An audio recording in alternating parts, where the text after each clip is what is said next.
Băi, Ioni, ți-o spun eu ariceva.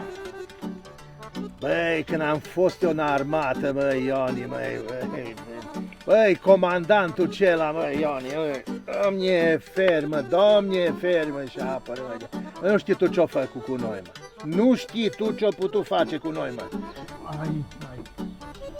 Băi, dar pe tu cu cine grești, mă? Hai de mine, măi, Ioni, dar pe tu și vorbești. Iai, dar pe tu ești, bă!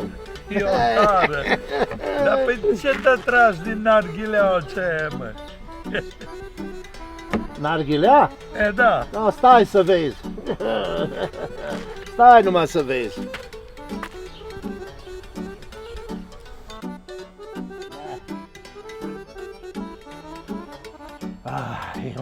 Da, mă. No, hai să vedem.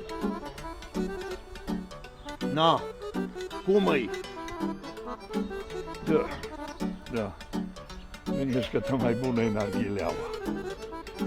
No, știi ce? Te aștept mai pe seară la mine să-ți arăt ceva sclipicios. Hai!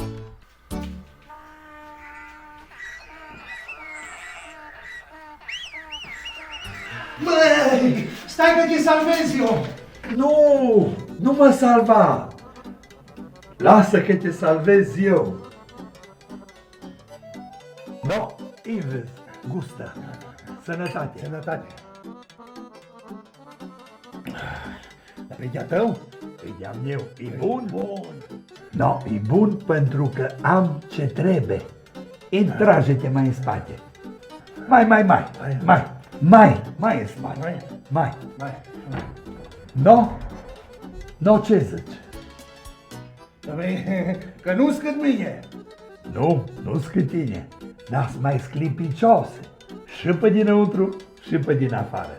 Și știi ce? Îs și pentru pălincă și pentru vin. No, repetă după mine. Și pentru pălincă și pentru vin. Noșe.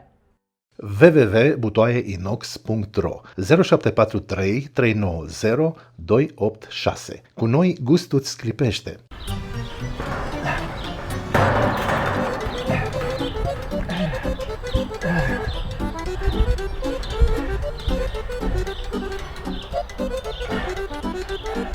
Na, bucatul de scripticios!